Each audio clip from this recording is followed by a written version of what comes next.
Presidente de la Unidad de Equipo Técnico de Implementación del Código Procesal Penal, doctor Gustavo Álvarez Trujillo, señores expositores, señores panelistas y a todos los asistentes de este congreso, les extendemos realmente un fraternal saludo desde la República Oriental del Uruguay. Es para nosotros un enorme privilegio poder estar participando de este evento.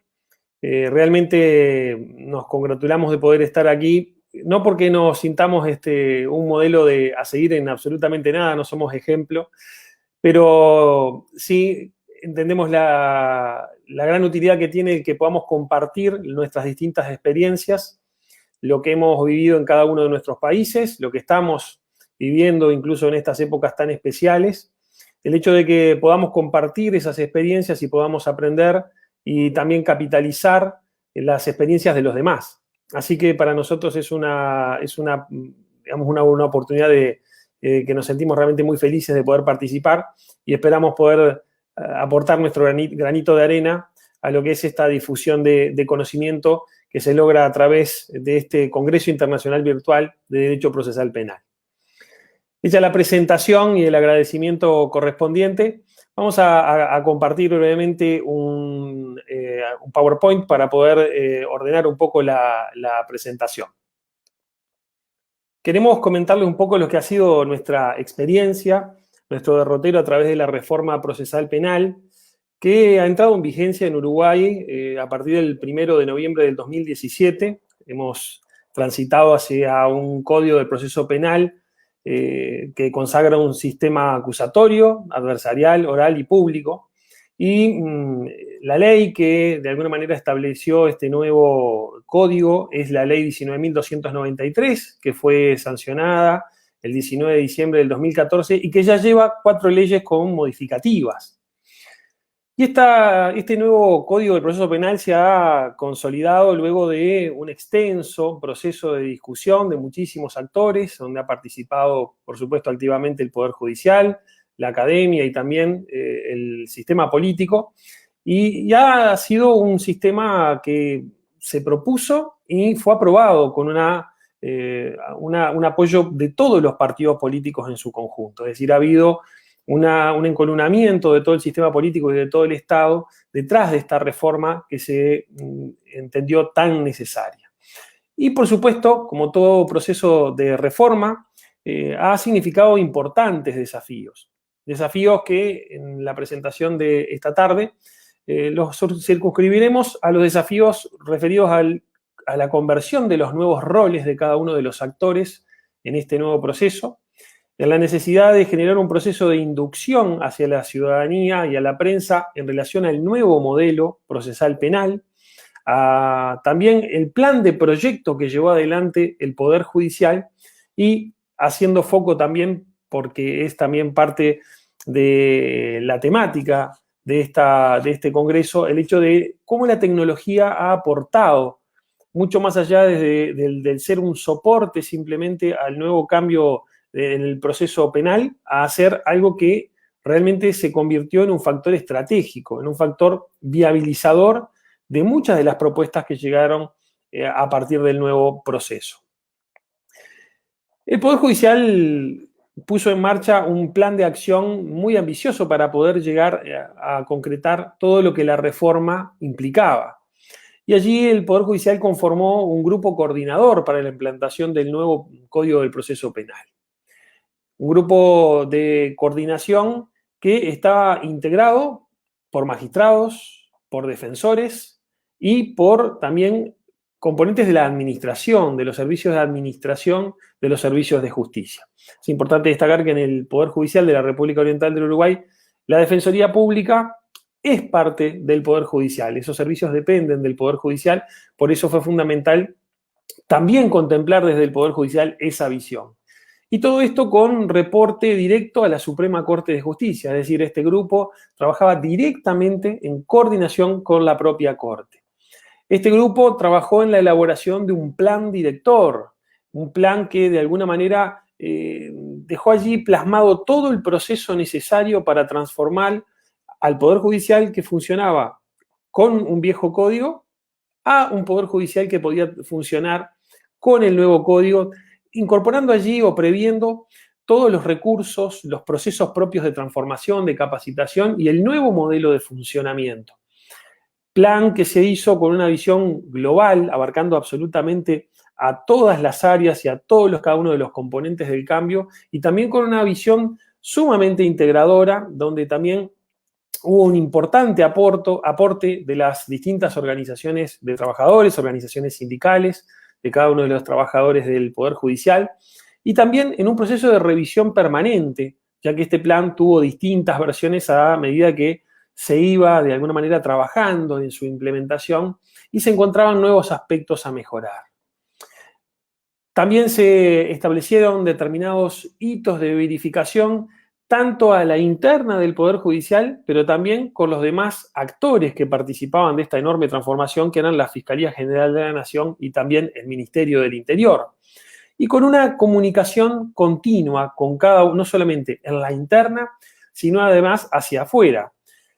El factor de la comunicación ha sido fundamental porque era necesario llevar esta información de lo que se iba haciendo día a día, de lo que esta transformación profunda del Poder Judicial iba a significar para cada uno de los actores, pero también hacia la ciudadanía y hacia los demás actores fuera del Poder Judicial, para que se supiera dónde estábamos en ese proceso de transformación tan profundo que el Poder Judicial venía experimentando para poder implantar el nuevo Código del Proceso Penal. Claro, si uno piensa en las transformaciones más profundas que debió transitar cada uno de los actores que estaban involucrados en esta reforma, estamos hablando del cambio de roles. Uno de los desafíos más importantes porque también implicaba, por así decirlo, reinventarnos a cada uno de nosotros.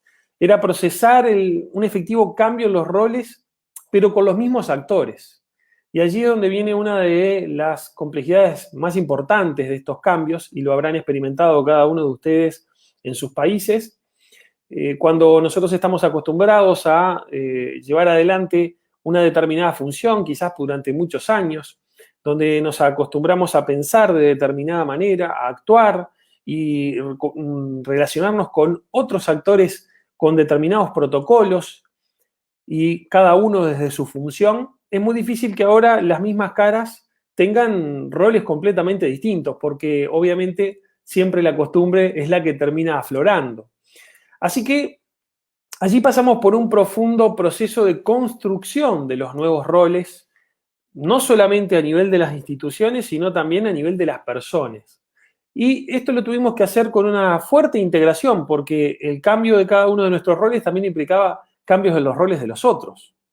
Y allí llevamos adelante un profundo proceso de capacitación de cada una de las personas y de cada uno de los, podemos así decirlo, de cada uno de los componentes institucionales que participaban de la reforma. Un proceso de discusión, porque como ustedes bien saben, también es cierto que la ley establece determinados elementos que muchas veces cuando uno lo tiene que bajar en su implementación específica, hay cosas que quizás uno no las encuentre allí directamente en el código, que uno tendrá que construir cada uno de esos roles. Luego ver esa integración y además también, como decíamos, ese proceso tan complejo que es el de deconstruir cada uno de nuestros perfiles y volver a reconstruirlo en cuál va a ser nuestro nuevo rol una vez que ese proceso, ese nuevo Código del Proceso Penal esté funcionando. Allí fue fundamental incluso poder llegar a utilizar la herramienta del role-playing, ¿verdad? De poder quizás imaginarnos en una escena ficticia cómo cada uno de los componentes de este nuevo proceso tendría que desempeñarse. También el hecho de poder hacer muchas instancias de conferencias, de seminarios, para ir, si se quiere, ablandando cada uno de los conceptos y los principios que estaban detrás de esta transformación. La visita fundamental a otros sistemas judiciales que ya estaban consolidados en ese nuevo sistema, en esa nueva forma también de concebir a la justicia penal, poder no solamente verlo en funcionamiento, sino, como estamos haciendo en este mismo evento, poder recoger la experiencia de lo que otros actores habían experimentados ya, y muchos de ellos con varios años a cuestas de llevar adelante un proceso como el que se quería implementar en el Uruguay. Y por supuesto, un proceso de integración de los cambios tecnológicos, que fueron muchísimos. Y vamos a hacer un análisis bastante profundo de esos cambios tecnológicos, por eso el título de la ponencia orientado hacia la tecnología. También uno de los factores que hubo que manejar con mucho cuidado y con mucha atención fue el cambio respecto de la prensa. La prensa como ese nexo que muchas veces los poderes judiciales tenemos con la ciudadanía. Ese canal de comunicación mediante la cual la opinión pública también se va formando determinadas ideas y concepciones respecto de lo que pasa en las esferas judiciales. Allí fue necesario generar una guía de buenas prácticas, dado que se consolidaba un nuevo principio de publicidad de las audiencias, de publicidad de estos expedientes y de todo lo que sucedía dentro del proceso penal, una de las ventajas, evidentemente, respecto del otro sistema inquisitivo, un sistema mucho más opaco, donde obviamente no había posibilidad de tener allí una visión mucho más presente del público, de la publicidad de esos actos. Bueno, tratar de alguna manera empezar a trabajar con la prensa de cómo iba a ser esa integración. También muy importante, y lo discutimos muchísimo con la Suprema Corte de Justicia en su momento, de cómo se iba a evaluar ese proceso de comprensión por parte de la ciudadanía de lo que estaba sucediendo en una audiencia judicial. Aquello de ir a un juicio por televisión, claro está, había que tratar de pensar en la prensa como un medio efectivo para que se pudiera saber realmente lo que sucedía y que realmente pudiera llegar a una verdadera comprensión del cambio, pero a su vez también no convertirlo en un reality show. Y así fue muy importante, y lo discutimos muchísimo con los ministros de la Corte en aquel momento, de si realmente todos estábamos preparados para entender cuál era el rol de cada uno y lo que estaba sucediendo. Es decir, entendíamos con claridad que alguien que hubiera aparecido quizás en un noticiero, en una audiencia, ¿qué pasaba con las víctimas? ¿O qué pasaba con las personas que quizás habían sido citadas a esa audiencia en calidad de indagados, pero que finalmente se probó que eran completamente inocentes, pero quizás pudieran haber estado expuestas a una identificación pública por haber comparecido frente a la justicia? Es decir, estábamos listos como sociedad para poder incorporar esos cambios y no quizás estigmatizar a quienes quizás eran indagados en una causa pública y se los veía en una filmación o en un reportaje o en un informe y estaban allí quizás prestando declaración en una audiencia. Debía asumir también el Poder Judicial ese rol, por así decirlo, de tener una difusión abierta de lo que sucedía en cada una de las audiencias. Bueno, allí también otra de las cosas en las que trabajamos era en tratar de tener salas de prensa, de poder dotar a nuestros juzgados, que en su momento no tenían ninguna infraestructura, de una infraestructura necesaria para que pudiéramos tener a la prensa allí funcionando y también con espacios adecuados, ¿verdad?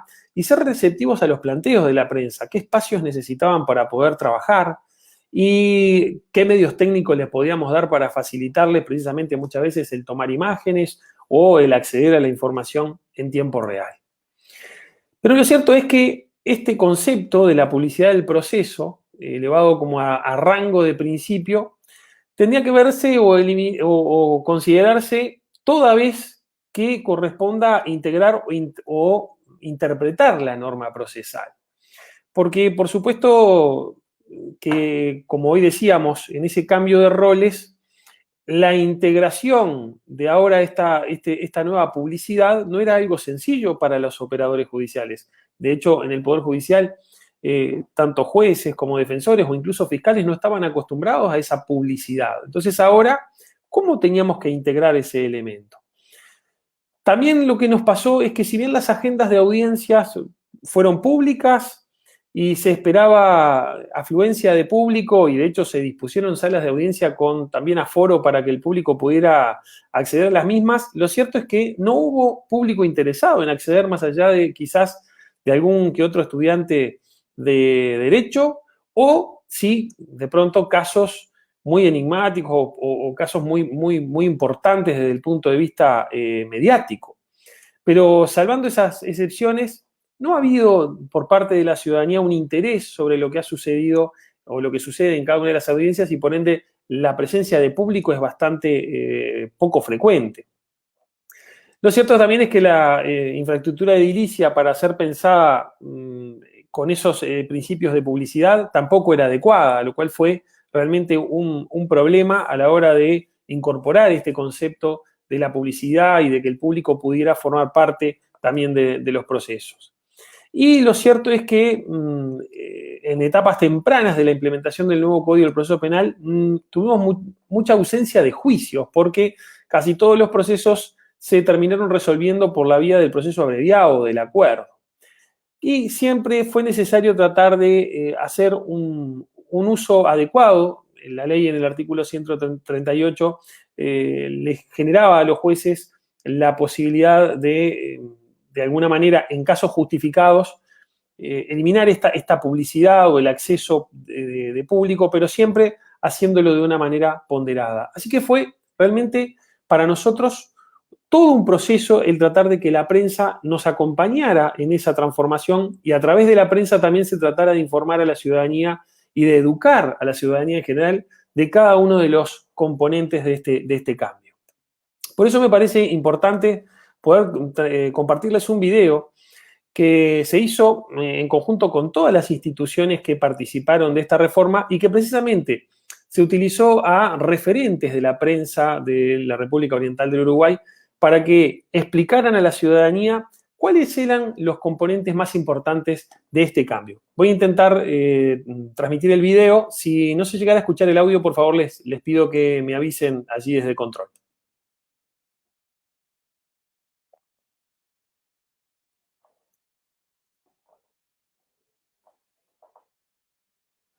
En este año 2017 entrará en vigencia el nuevo Código de Proceso Penal, una ley que renueva la forma en que se desarrollan los juicios para determinar si la persona sospechada ha cometido un delito y cuál debe ser la pena que cumplirá por esa causa. Una de las transformaciones fundamentales tendrá que ver con los roles. El fiscal investigará con el auxilio de la policía y acusará en caso de que sea necesario. Los defensores, abogados particulares o defensores públicos, asistirán a sus representados en los juicios y los jueces se dedicarán exclusivamente a juzgar. Las víctimas tendrán un papel destacado y el fiscal será el encargado de atenderlas y protegerlas. Podrán participar de todo el proceso, proponer prueba e incluso oponerse a la solicitud de archivo de una causa. Los procesos serán orales. La ciudadanía podrá presenciar y controlar los juicios penales, cuyas audiencias serán públicas. Esto significa que, salvo en los casos expresamente no permitidos, las personas podrán ingresar a la sala del juicio, así como también lo podrán hacer los medios de comunicación. El tratamiento integral del delito permitirá, siguiendo criterios de gravedad e impacto, identificar los patrones comunes con el objetivo de atacar a las organizaciones criminales que los cometen. De esta forma, se apunta a un proceso penal más eficiente. En estos cambios están de acuerdo todos los poderes públicos, en la que constituye una verdadera política de Estado. El Parlamento Nacional sancionó la ley por amplia mayoría, dotándola del consenso y legitimidad necesarios para un cambio de esa trascendencia. La Fiscalía, que desde agosto de 2015 es un servicio descentralizado, está capacitando fuertemente a los fiscales para que dirijan las investigaciones de los casos. De forma similar y en paralelo, el Poder Judicial viene haciendo lo propio con los jueces y defensores públicos. La nueva policía también acompaña el cambio, con mejor equipamiento y tecnologías de última generación para el esclarecimiento de los delitos y una preparación más profesional de sus efectivos, se constituye en un auxiliar ideal para los fiscales. En el nuevo escenario, el Poder Judicial mantiene su cometido de constituirse en la garantía última de todos los ciudadanos de la República. Los jueces escucharán los argumentos de fiscales y defensores para luego juzgar con independencia e imparcialidad sobre la responsabilidad de la persona sometida a juicio. Uruguay retomará su lugar en el derecho internacional, fiel a su rica tradición democrática y al respeto de los derechos humanos de sus habitantes.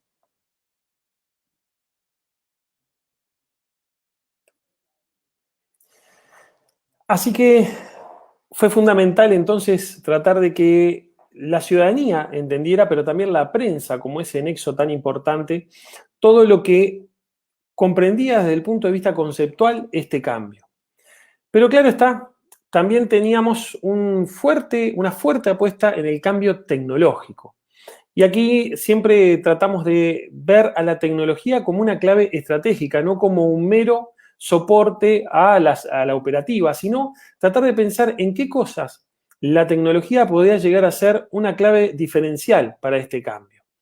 Y allí nosotros hemos venido trabajando desde hace unos cuantos años en un cambio respecto de la tecnología tal como era concebida institucionalmente. Y por eso en nuestro plan estratégico 2015-2024 nos fijamos algunos objetivos y en particular allí teníamos el objetivo planteado de tender hacia la universalización de la aplicación del expediente electrónico con miras a una política de cero papel, pero también desarrollar soluciones que tuvieran, si bien eran para soporte a la función jurisdiccional, tendrían que tener una fuerte orientación hacia los usuarios. Es decir, siempre tratar de mirar cómo las TIC podían ponerse del lado, sobre todo, de los usuarios del servicio de justicia y no únicamente desde el punto de vista de la gestión institucional, de cómo facilitar algunos aspectos relativos a la gestión, sino también ver cómo podíamos, a través de la tecnología, tratar de dar un mejor servicio y acercar y hacer a la justicia más accesible a cada uno de los ciudadanos. Y para esto tengo que tratar de armonizarles un poquito de historia, porque esa historia que les quiero contar nos define nuestra esencia desde el punto de vista tecnológico en el Poder Judicial de la República Oriental del Uruguay. Y quiero hablarles de remontarme al año 2002 y una crisis que tuvimos que vivir como país, y lo hicimos casi en solidaridad a la República Argentina. Tuvimos una crisis que comenzó en la República Argentina y como mercado principal en aquel momento de exportaciones del Uruguay, obviamente al tener dificultades Argentina, Uruguay rápidamente también entró en dificultades económicas. Y allí tuvimos que hacer un cambio en el Poder Judicial de la República Oriental del Uruguay, donde tuvimos que eliminar algunas de las tercerizaciones que teníamos y pasarnos a pensar en una estrategia de desarrollo tecnológico basado en recursos propios. Y allí definimos nuestra esencia. Poder desarrollar sistemas con los recursos humanos que ya teníamos en el Poder Judicial, tratar de montar nuestra infraestructura, creciendo de a poquito con los pocos recursos que teníamos, eliminar las tercerizaciones y como claro, la situación económica era una situación bastante angustiante, allí instauramos una política de uso de software libre. Política que se mantiene hasta el día de hoy y en el Poder Judicial del Uruguay les podría decir que nos sobran los dedos de una mano para poder contar las licencias de software que tenemos compradas, porque casi todo es software libre de base y software desarrollado por el propio Poder Judicial, software de aplicativo desarrollado por nuestros propios técnicos. Y allí comenzamos a generar equipos multidisciplinarios donde profesionales de las áreas sustantivas, profesionales del derecho, profesionales con mucha experiencia en gestión judicial, más profesionales en informática, han consolidado para lo que es para nosotros un diferencial, pero también una clave de éxito en los proyectos que hemos realizado, que tiene que ver con los desarrollos que hemos hecho para todo lo que es la implementación del expediente judicial electrónico, ya sea en penal, pero también en el resto de las materias. Y una reflexión que creo que es común a muchos poderes judiciales, más allá de estos elementos de crisis, el promedio de la inversión en el caso del Uruguay es que el Poder Judicial tiene un presupuesto que equivale al 0,31% del Producto Bruto Interno y representamos en promedio el 1,19% del gasto público. Esta mención de cifras para poner un poco en contexto que más allá de esa crisis puntual que desató algunas decisiones, esos números son los que de alguna manera nos dan el contexto de cuánto es que se invierte en justicia, de cuánto es de alguna manera la apuesta hacia el funcionamiento de los servicios de justicia y que evidentemente podrán imaginar que siempre es un desafío poder administrar con recursos tan escasos. Planteado ese escenario, los primeros pasos que dimos fue trabajar en los aplicativos del área administrativa, que eran los que nos estaban generando los mayores costos, el desarrollo de un portal corporativo, de una intranet corporativa, consolidar nuestros data centers y trabajar allí en el desarrollo de un puesto de trabajo jurisdiccional basado todo en software libre. Esto era para que, obviamente, el único costo en el que podía incurrir el Poder Judicial era en el costo mismo de la computadora, de la estación de trabajo, y no en ninguno de los programas que corría en cada una de las estaciones. Desarrollamos también nuestra red nacional judicial y comenzamos allí, sí, la implementación de un nuevo modelo centralizado con aplicativos y con todo gestión web de todas las aplicaciones, haciendo también transferencias de costos. Eliminamos la telefonía tradicional por telefonía IP y allí lo que fuimos haciendo es una transferencia de costos para tratar de viabilizar lo que era el desarrollo de todas nuestras aplicaciones. Y allí fue como empezamos a sentar las bases de un modelo, un cambio con nuestro equipo en primera línea, muy involucrado con lo que pasaba dentro de cada una de las oficinas. También el hecho siempre de tener una mentalidad de escuchar, de investigar y de ir extrapolando conocimiento en nuevas áreas. Identificar oportunidades también que tuvieran un alto impacto para la transición y por así decirlo, también que este nuevo cambio de modelo hacia una digitalización tuviera mayor aceptación. Y claro está, comenzamos el desarrollo de nuestro sistema de gestión de juzgado multimateria, que es nuestro sistema donde tenemos básicamente una única plataforma de tramitación judicial para todas las materias y para todas las instancias. Es decir, utilizamos el mismo sistema en todos los juzgados para cualquier tipo de materia y en cualquier instancia. Es un desarrollo 100% propio del Poder Judicial, con las ventajas que eso conlleva en cuanto a la customización o adaptación a cada una de las necesidades, y de cada vez que tenemos que hacer cambios no tenemos costos asociados o procesos de compra o procesos licitatorios que hacer. Y en este momento está implantado en más de las 420 sedes judiciales que tenemos en todo el país. Tenemos que tomar en cuenta que el Poder Judicial es del Uruguay, tal como también lo es del Uruguay, quizás tenga dimensiones muy pequeñas comparado a algunos de los países hermanos de Latinoamérica, pero somos un país con 3,5 millones de habitantes, y bueno, obviamente esa es nuestra estructura.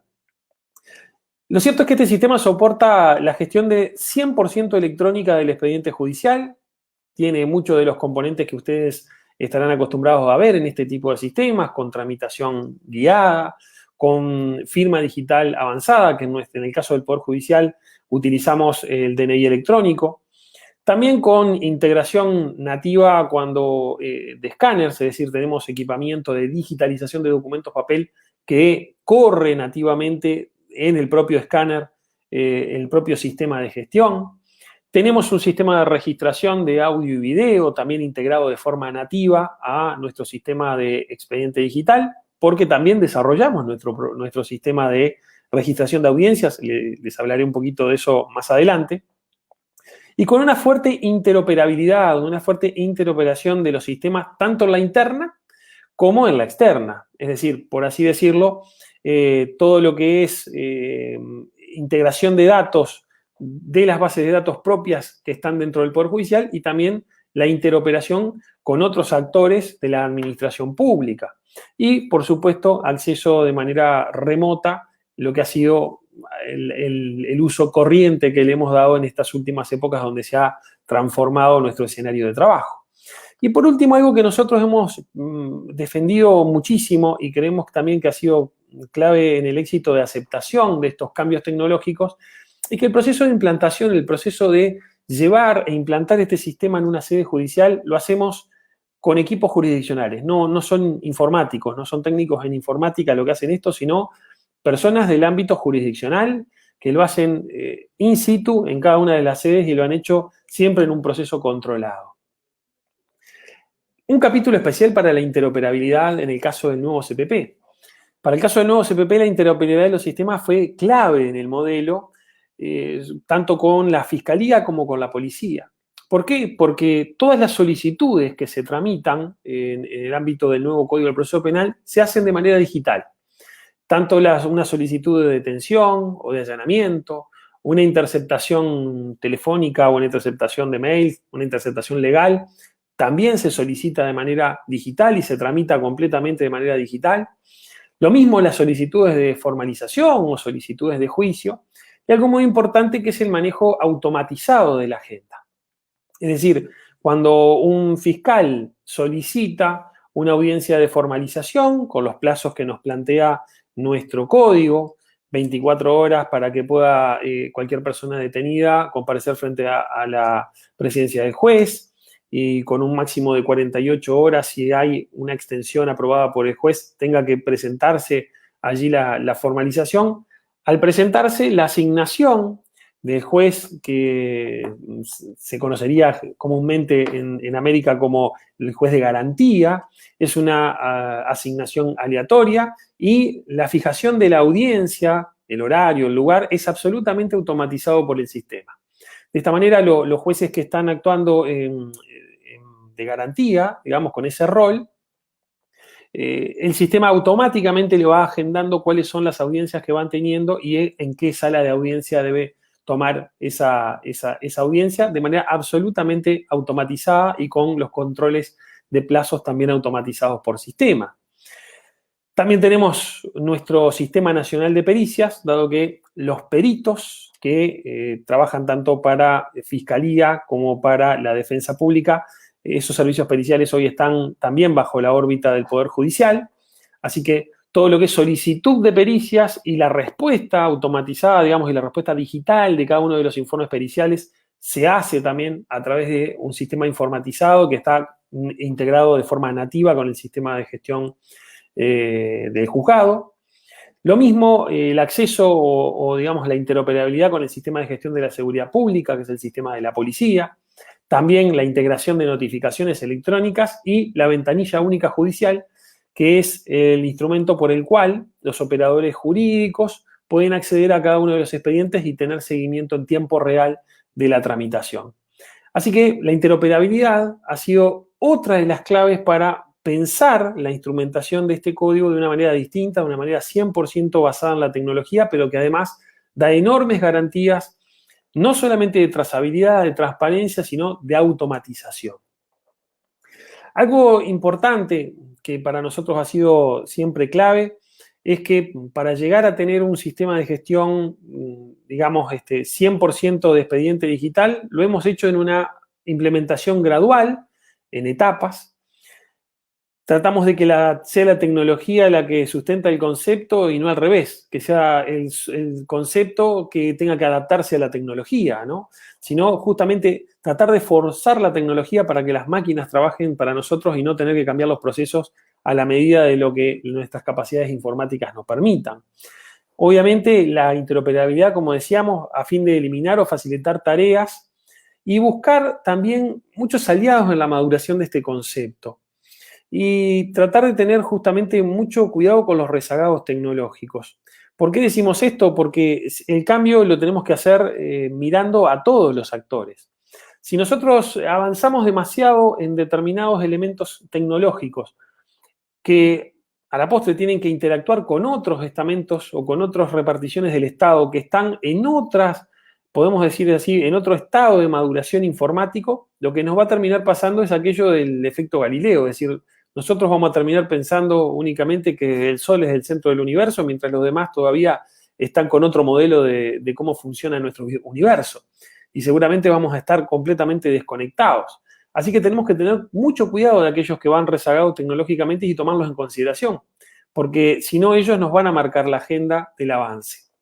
Y cuidar especialmente la experiencia personal de los magistrados, algo que muchas veces olvidamos, tendemos mucho a pensar en la tramitación del expediente, en los temas de lo que sucede en la oficina judicial, y no tanto en lo que termina sucediendo en esa experiencia personalísima que tienen los magistrados al momento de poder dar el producto final, que es el más importante, que es el de la sentencia. Bueno, ver en forma especial cómo se da ese proceso y cómo los distintos componentes tecnológicos los pueden ayudar a tratar de hacer su trabajo de manera más eficiente y que su experiencia personal sea una experiencia positiva en la integración de la tecnología. Algunos elementos que fueron claves para la implementación de nuestro CPP, como decíamos, el hecho de la administración automática de las agendas de audiencias y el hecho de que toda esta información de las audiencias y de la agenda sean públicas, para poder no solamente viabilizar este principio de publicidad y de acceso a las audiencias en el caso de penal, sino también, y ya en el resto de las materias, pensándolo, porque lo tenemos absolutamente para todas las materias, también para que pueda existir un contralor, si se quiere, de la propia ciudadanía sobre lo que sucede en cada una de las sedes judiciales y dar un fuerte mensaje institucional sobre la transparencia. También desarrollamos nuestra app para dispositivos iOS y para dispositivos Android, que lo que hace y lo que ha hecho fue invertir, si se quiere, el flujo de la información. En general estamos muy acostumbrados a que yo, a través de una plataforma de consulta, entro, pongo la identificación del expediente y allí me dice cuál es ese expediente y los datos de la tramitación.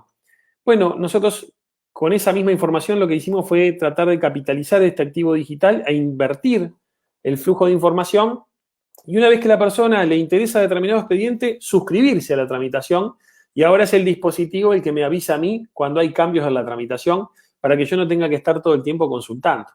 Esto, si bien tecnológicamente es un desarrollo muy sencillo y lo hacemos sobre la misma información de expedientes que tenemos, genera un cambio importante en eso que recién les comentaba sobre pensar las cosas desde la óptica de los usuarios del servicio de justicia y no de quienes administramos los servicios. O sea, pensar cómo le podemos hacer más fácil las cosas y pensar cómo nos gustaría que en definitiva fuera el servicio que nos dieran a cada uno de nosotros. De esta manera lo que pensábamos es en estos pequeños detalles que hacen sentir la experiencia precisamente de que se trata de cuidar mi experiencia personal como ciudadano para que las cosas me sean más sencillas y que sea mucho más cristalino ese sistema judicial. También el desarrollo de una ventanilla única judicial donde todos los operadores jurídicos pueden acceder allí y seguir en tiempo real la tramitación de todos los expedientes y tener acceso también a todo lo que es la información de las audiencias que se registran en audio y video. Y por eso quiero hablarles también de otro elemento que para nosotros ha sido fundamental, que es el hecho de publicar toda la información que se recoge de la tramitación de los expedientes y de todo lo que es la actividad del nuevo Código del Proceso Penal en publicación de datos abiertos. Allí en ese enlace que ustedes pueden ver, pero si lo buscan en Google y buscan datos abiertos, Código de Proceso Penal Uruguay, lo van a encontrar como la primera de las apariciones. Tenemos datos publicados en formato abierto, en formato XLS, o sea, Excel, en CBS o en XML o incluso la metadata en JSON, para que cualquier persona que esté interesado en tener el detalle de esos datos, poder generar sus estadísticas, poder generar su cruzamiento de datos, allí lo puedan hacer.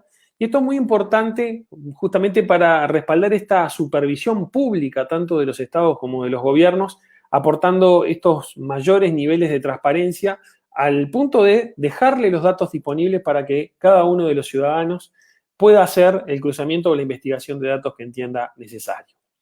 Déjenme hablarles también de Audire, de este software que hemos creado para poder sustentar los cambios en la oralidad. Obviamente el nuevo Código del Proceso Penal ha traído aparejado un cambio fundamental en la incorporación del debate, de la argumentación, de la exposición de ideas, cultivando otras destrezas en las personas, ya no tanto la escrita, sino la oral. La audiencia como elemento central del proceso y abandonar esa cuestión del acta escrita que de alguna manera era como una construcción colectiva, ¿sí? Todo el mundo pendiente de lo que se estaba escribiendo en el acta, incluso en los juzgados en Uruguay sucedía que había varios monitores donde todos iban de alguna manera viendo lo que estaba sucediendo digamos, la construcción del acta que iba haciendo un funcionario receptor. Bueno, lo hemos pasado a una grabación de la audiencia donde hemos desarrollado nuestro sistema Audire, un sistema de grabación en audio y video, 100% desarrollo del Poder Judicial y donde llevamos grabadas más de 900.000 audiencias. Como todo sistema de grabación de audiencias, con la capacidad de poder gestionar pistas para tener acceso rápido, poder generar marcadores para su estudio posterior, pero muy importante, integrado de manera nativa a nuestro sistema de gestión de juzgados. fue regulada su utilización por una acordada, la 7880, y luego se reguló de manera definitiva con una ley nacional, la ley 19.670, un sistema de muy bajo costo para su instrumentación, porque es básicamente el costo del hardware necesario, que es simplemente los micrófonos y la consola de audio, y realmente, digamos, de muy fácil instalación y capacitación para nuestros funcionarios. Es un sistema que se ha integrado de manera muy sencilla y muy rápida.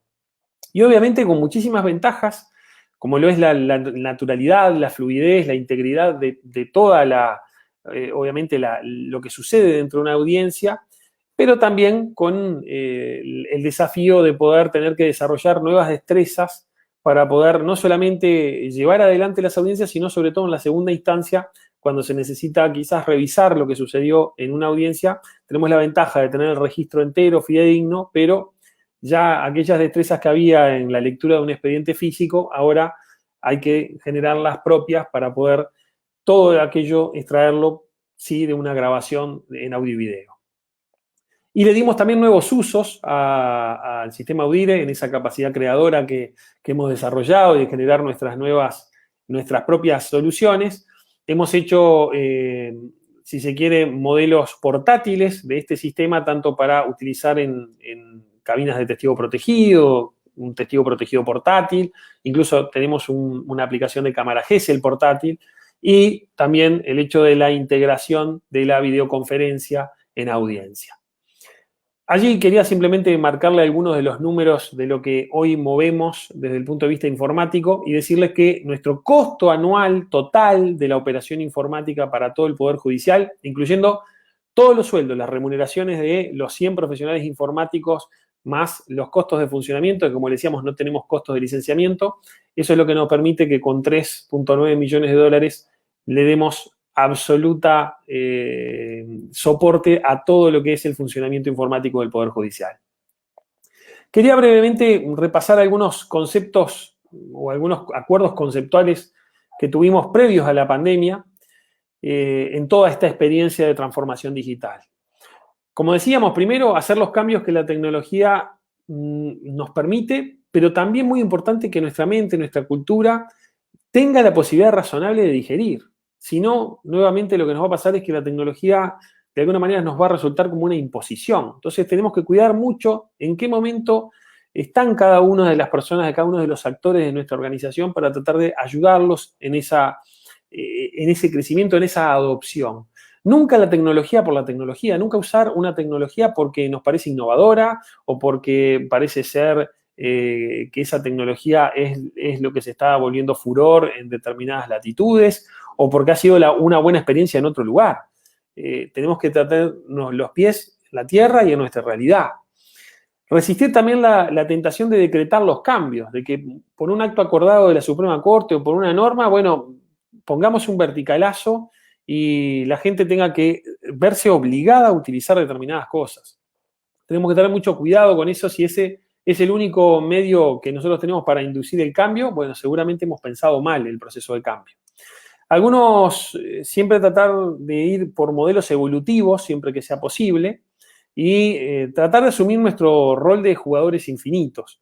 Les recomiendo, si no se han familiarizado con este concepto de lo que es un juego infinito, les recomiendo puedan buscar un autor que se llama Simon Sinek, que tiene un trabajo muy interesante sobre los juegos infinitos, y se van a dar cuenta que nosotros mismos, en los poderes judiciales, en las tareas que realizamos, quienes estamos de pronto al frente de la administración de los servicios de justicia, ese es nuestro rol, el rol de jugador infinito, el rol de ver justamente nuestra función más en un término de continuidad del tiempo y de largo plazo, más que en los proyectos puntuales. Por supuesto que todo después se puede dividir en pequeños proyectos o en pequeños esfuerzos, pero tratar siempre de tener esa mirada de largo plazo. Y por supuesto medir los cambios siempre, tratar de tener medidas objetivas y no medidas subjetivas que muchas veces pueden estar teñidas de los gustos o de cada una de las preconcepciones que tenemos cada uno de nosotros. Claro, no todos son ventajas, también hay desventajas y resistencias. Obviamente, Cuando nosotros incorporamos tecnología, hay resistencia al impacto que pueda tener todo esto en nuestras capacidades personales, si voy a ser capaz o no de hacer determinadas cosas, porque estoy acostumbrado a hacerlo de otra manera distinta. El hecho de desnudar ineficiencias o debilidades. También muchas veces el temor fundado quizás de los funcionarios de si se va a eliminar mi trabajo, si me voy a quedar sin trabajo porque lo va a hacer una máquina, o ya lo que yo hago va a ser pasado por arriba porque se va a automatizar en un proceso. También los miedos, ¿qué pasa si no hay sistema? ¿Qué pasa si yo ahora puedo prescindir de este expediente que lo tengo en papel, lo tengo en mi escritorio y me da seguridad tenerlo? Es tan bueno que todos sepan las cosas tan inmediatamente, incluso, por ejemplo, los errores. Algo que a veces era un error administrativo, si todavía no se había notificado, lo podíamos subsanar rápidamente. Ahora, en esta modalidad todo online, todo con visual instantánea, bueno, cuando cometemos un error, obviamente que también se transparenta rápidamente el error. Pero es muy bueno trabajar estos conceptos desde la academia y también desde la escuela judicial. Eso lo hemos hecho aquí en Uruguay y nos ha dado mucho resultado. Pero el mundo cambió. Cambió allí ese 13 de marzo del 2020 de una manera que no imaginábamos. Y allí déjenme citarles esta frase de Arundhati Roy, que dice que históricamente las pandemias han forzado a los humanos a romper con su pasado e imaginar su mundo de nuevo. Y esta pandemia, la del COVID-19, no es diferente. Es un portal, un pasaje entre un mundo y el siguiente. Algo que sin duda, creo yo, ustedes concordarán, describe muy bien lo que ha sucedido. Lo cierto es que se han vuelto estándar prácticas que, si nosotros las hubiéramos conversado en febrero del año 2020, realmente las hubiéramos rechazado. Hoy son moneda corriente. El hecho del teletrabajo, la no presencialidad, la videoconferencia, el que estemos teniendo un congreso internacional por este medio, ¿verdad? Y es cierto que también existe como una idea de que no se supo aprovechar en su momento la tecnología para estar mejor preparados. Pero lo cierto es que nunca le pedimos al expediente digital la no presencialidad. Y allí tenemos que ver que también, a pesar de todo lo malo que ha tenido esta pandemia, como todo cambio, también ha generado una oportunidad. Porque aquellas resistencias que quedaban hacia los cambios tecnológicos, hoy muchas veces se demanda hacer determinados esos cambios porque obviamente nos permiten seguir adelante, nos permiten continuar con lo que veníamos haciendo. Entonces, ha cambiado la motivación. Y lo cierto que la pandemia ha actuado como un incentivo hacia la digitalización, un acelerador en muchos proyectos que de alguna manera permitieron que se los acelerara. Pero sin embargo también trajo aparejado un problema y que yo lo quiero traer aquí para simplemente mencionarlo, que es a veces la extrapolación o la simplificación excesiva de cómo la tecnología se puede aplicar de un mundo a otro. Y siempre hago el mismo ejemplo. El hecho de que la videoconferencia sea un medio notable para que nosotros podamos tener un congreso internacional, podamos dar clases en la universidad o nuestros hijos puedan tener clases en su escuela, no quiere decir que sea el medio idóneo para hacer una audiencia judicial, ¿sí? Y entonces hay veces que esa extrapolación del uso de tecnologías que quizás puedan funcionar muy bien en un ámbito y tratar de llevarlos a otros donde hay que tratar de preservar otras garantías, debemos ser muy cuidadosos para que la tecnología en sí no sea la preocupación y justamente nos despreocupemos de las cosas más importantes que son las garantías que debemos dar en esas interacciones humanas que muchas veces están plasmadas en cada uno de los procesos judiciales. Pero sí lo importante es que capitalicemos este nuevo paradigma que se nos generó para poder, de alguna manera, sí estar mejor preparados para las pandemias o los cambios o las transformaciones que puedan venir en ese futuro que sabemos que es incierto. Tratar de ver lo que hoy hemos capitalizado como conocimiento y tratar de proyectarnos en un mundo donde quizás tengamos que ser mucho más abiertos de lo que lo éramos en febrero del año 20, donde quizás algunas cosas ni las consideráramos o ni las considerábamos dentro de las transformaciones de nuestros poderes judiciales porque lo veíamos como algo impracticable. Creo que hoy nuestra capacidad de asombro se ha incrementado, nuestra capacidad de adaptación también, y creo que es bueno que tratemos de volver un activo, algo valioso, todo esto que hemos transitado y todo esto que hemos vivido, incluso dentro de la desgracia de lo que ha sido una pandemia. Finalmente, déjenme cerrar brevemente con esta frase de André Guidé. El hombre no puede descubrir nuevos océanos a menos que tenga el coraje de perder de vista la Tierra. Que ese sea nuestro horizonte, entonces, el tratar de dejar las certezas para poder adentrarnos, claro está, con responsabilidad, pero también con mucho coraje en tratar de incorporar nuevos desafíos, nuevas tecnologías, pero también siempre tener una mente abierta, siempre pensando en fortalecer nuestros poderes judiciales y en dar cada vez más un mejor servicio a los ciudadanos, que es a quien nos debemos. Muchísimas gracias.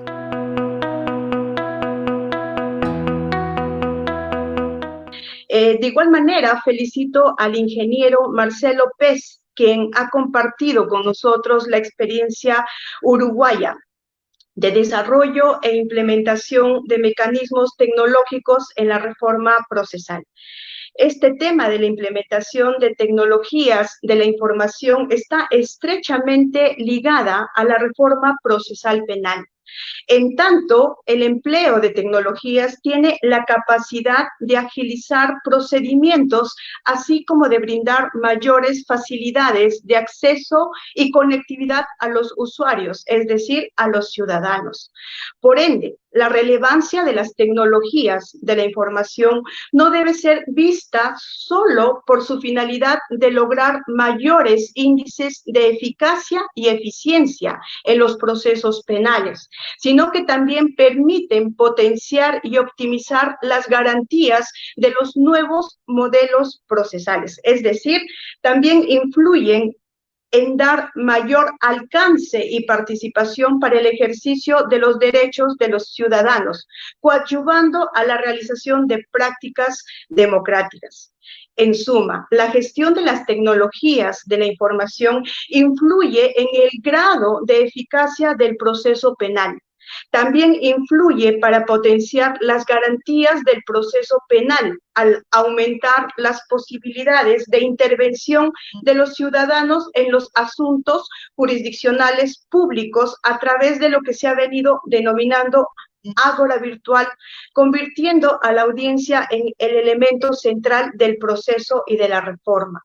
En este último aspecto es de destacarse que el principio de publicidad de las audiencias a través del empleo masivo de la tecnología, como el uso de las videoconferencias, ha alcanzado nuevas dimensiones y ha generado nuevas problemáticas.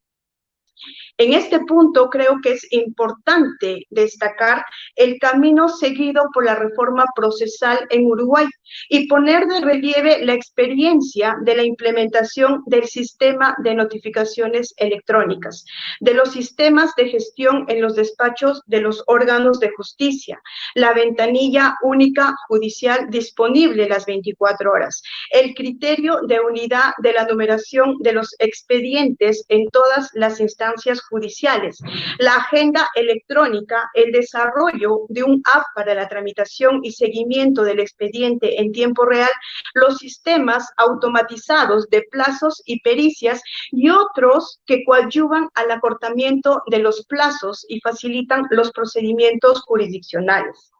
Dentro de esta valiosa experiencia, destaca nítidamente el empleo, crecimiento y desarrollo tecnológico, pero con recursos e infraestructura propios. También es muy relevante la participación de equipos multidisciplinarios para el proceso de desarrollo tecnológico, donde existe la confluencia de aportes entre personas con formación informática y personal ligado a la tramitación de casos judiciales.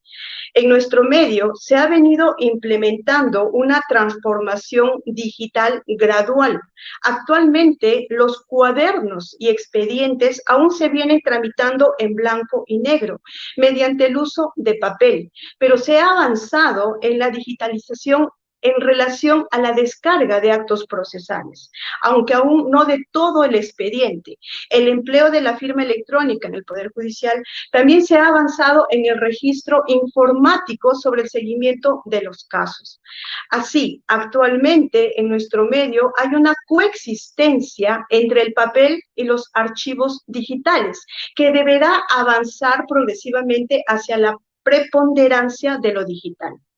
Actualmente, en las fiscalías especializadas en delitos de corrupción de funcionarios, se ha creado un centro de digitalización para agilizar el proceso de escaneo de las carpetas fiscales. Otro aspecto importante para una adecuada implementación de la tecnología es tener presente sus repercusiones en el medio cultural. En esos términos son nuevamente importantes las reflexiones planteadas por nuestro distinguido expositor, que se resumen en que no se puede implementar la tecnología por sí misma, por su valor intrínseco, o sea, la tecnología por la pura tecnología, sino como una respuesta a la necesidad de mejorar los servicios de justicia y de la reforma procesal penal. Y siempre que la tecnología sea adecuada y funcional al medio social y cultural donde sea de implementar. Otra idea vinculada consiste en afirmar la neutralidad de la tecnología y que sus virtudes o defectos y sus alcances están determinadas por su contexto cultural y por la forma en las que son empleadas por los usuarios. Por tal razón, ninguna mejora tecnológica por sí misma, ni ninguna reforma procesal va a conseguir sus objetivos de manera automática al margen de la conducta humana de los concretos sujetos a quienes a través de acciones deben dar un correcto uso a tales medios tecnológicos y culturales. Se han advertido algunos problemas derivados de una falta de cumplimiento de las reglas jurídicas, que en esencia son reglas sociales y culturales en la realización y desarrollo de las audiencias en plataformas virtuales. Se han detectado dificultades en las audiencias por videoconferencias respecto de los intervenientes que no siguen las reglas de la litigación oral, amparándose en la virtualidad. Así se plantea el problema de cómo garantizar el comportamiento adecuado de los sujetos procesales cuando hagan caso omiso de las indicaciones del órgano jurisdiccional, afectando sus facultades de dirección del debate. La respuesta a esta situación pasa porque los sujetos procesales interioricen el nuevo paradigma de conducta procesal adecuado a las audiencias virtuales.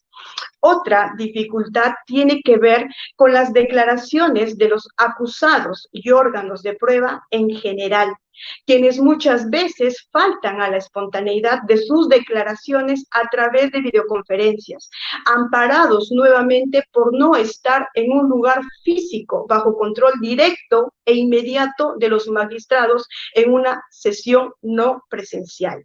Aquí se plantea nuevamente el problema de cómo garantizar la participación de un testigo que declara virtualmente si se advierte que está siendo asistido o auxiliado por otra persona, sea dictándole o sugiriéndole las respuestas. Nuevamente, estamos ante la falta de consolidación cultural de un paradigma ligado al uso de la tecnología. Otro problema vinculado al cambio de paradigma es el siguiente. Si las audiencias ya se vienen realizando virtualmente y está siendo registrada a través de medios tecnológicos de audio y video, y las resoluciones son dictadas en forma oral, es incomprensible que los sujetos procesales aún continúen solicitando que tales decisiones se plasmen en un documento escrito. Hace falta cambiar el paradigma, pero aún está en vía de consolidación. En conclusión, a la par de la introducción de las mejoras tecnológicas, resulta imprescindible una interiorización cultural de las reglas que regulan las prácticas procesales a través de los medios tecnológicos. Finalmente, deseo referirme brevemente al contexto excepcional que representa la pandemia.